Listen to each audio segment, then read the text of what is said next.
თუ დაეცემი, ის წამოდგომაში არ დაგეხმარება. თუ შეცდები, ის სახალხოდ დაგცინებს. ის ნერვებზე თამაშის ვირტუოზია და კოჟრებზე დაბიჯების დიდოსტატი. ის შეიარაღებულია მიკროფონით და ძალიან საშიშია. ჯოკერი, დავით ლიკლიკაძის საავტორო გადაცემა. უსმინე ყოველდღე, შაბათ-კვირის გარდა, ძველი ქალაქის ეთერში. ჯოკერი, სასაცილოა.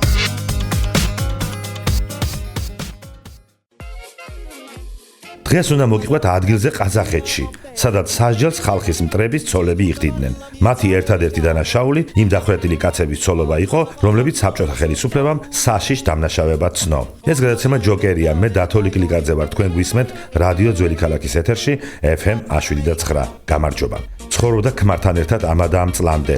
მისთვის ცნობილი იყო მის მიერ წარმოებული კონტრრევოლუციური საქმიანობის შესახებ, მაგრამ საგამოძიებო ორგანოებს არ შეატყობინა. ეს იყო ქართველი ქალების საბრალდებო დასკვნების სტანდარტული ფორმულირება, რომლებიც გადასახლებაში დიდი ქართველის სტალინის გამოხდებოდნენ. მე-20 საუკუნის 30-იან წლებში ათასობით ადამიანი გახდა სტალინური რეპრესიების მსხვერპლი. ამ ადამიანების ნაწილი პარტიული მუშაკები იყვნენ. მათი იდეები ხშირ შემთხვევაში დიდი ბელადის იდეებთან თანხვედრაში არ მოდიოდა.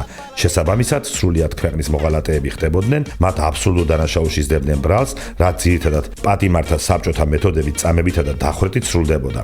საბჭოთა რეპრესიების დროს დამნაშავედ აღიარებული ადამიანების გარდა მათი ოჯახის წევრები კი მხოლოდ იმიტომ იჯებოდნენ, რომ მსჯავრდებულთა ცოლები, დედები, დეები ან ქალიშვილები იყვნენ. სამშობლოს მოღალატეების ოჯახის წევრებისათვის სპეციალურად შეიქმნა ბანაკები, სადაც მათ სულ მცირე 5-8 წელი უნდა გაეტარებინათ. ამ შინაარსის ბანაკს მსოფლიო ისტორიაში ანალოგი არ აქვს. როგორც ამბობდნენ, მოღალატეთა ცოლების დაჟის იდეა სტალინის რევოლუციურ გამოცდილებას უკავშირდება. სანამ ის მიწისქვეშა რევოლუციურ საქმიანობას ეწეოდა, არაერთ შეკრებას დასწრებია სხვა რევოლუციონერების სახლებში. ამ შეკრებებზე ხდებოდა რევოლუციური იდეების გაზიარება, კონკრეტული ქმედებების დაგეგმვა. მსგავს შეხვედრებს მასპინძელი რევოლუციონერების ცოლებიც ეცრებოდნენ. სწორედ ეს გამოცდილება გახდა მოგვიანებით სტალინის შთაგონების წყარო. სტალინის აზრით შეუძლებელია საბჭოთა მოღალატეების ცოლებს არ ცოდნოდათ მეუღლეების საქმიანობის შესახებ. ეს კი უკვე საკმარისი საფუძველი იყო მათ დასასჯელად. მოღალატეთა ცოლების ბანაკი ოფიციალურად 1937 წელს შეიქმნა ყაზახეთის ჩრდილოეთ ნაწილში და 1946 წლამდე იარსება. გადასახლებულებს მხოლოდ აუცილებელი თეთრეულის, ტანსაცმლის და ფეხსაცმლის აღება შეეძლოთ. მათი ქონების სრული კონფისკაცია ხდებოდა და რაც ყველაზე გაუგონარი ბოროტება იყო, ბავშვებს აცლიდნენ დედებს და სპეციალურ საბავშვო ინტერნატებში გზავნიდნენ. წარმოდგენაც კი მზარავს, რა შვებოდა სტალინის იმპერიული მანქანა. ჩვენთვის გასაგებია თქვენი მღელვარება, სამწუხარო ამბავი უნდა გაუწყოთ. თქვენი ქმრები დახვრიტეს, როგორც ხალხის მტრები, თქვენი შვილები ბავშვთა სახლებში არიან, მათზე საბჭოთა ხელისუფლება ზრუნავს და ქვეყნისადმი ერთგულებას ასწავლის.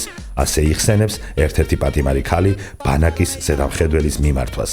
არსებობს უამრავი მოგონება, ზეპირი ისტორია, სადაც გადასახლებული ქალების ცხოვრების, მათი შვილების განცდების შესახებ არის მოთხრობილი. აი ამ კაცის სტალინის სურათები აქვს დღეს კიდევ შემორჩენილი კედლებზე რამდენიმე ადამიანს. სწორედ ეს ხალხი ამავე სულისკვეთებით ებრძვის დასავლურ ღირებულებებს. ამაზე საშინელი ამბავი არც კი ვიცი, რა უნდა გვჭირდეს. ეს გადაცემა ჯოკერია, მე დათო ლიკლიკაძე ვარ. შევხვდებით ერთმანეთს ყოველდღე, შაბათ-კვირის გარდა. თუ დაეცემი, ის წამოდგომაში არ დაგეხმარება. თუ შეცდები, ის სახალხოდ დაგცინებს. ის ნერვებზე თამაშის ვირტუოზია და კოჟრებზე დაბიჯების დიდოსტატი. ის შეიარაღებულია მიკროფონით და ძალიან საშიშია. ჯოკერი, დავით ლიკლიკაძის საავტორო გადაცემა. უსმინე ყოველდღე, შაბათ-კვირის გარდა, ძველი ქალაქის ეთერში. ჯოკერი, სასაცილოა.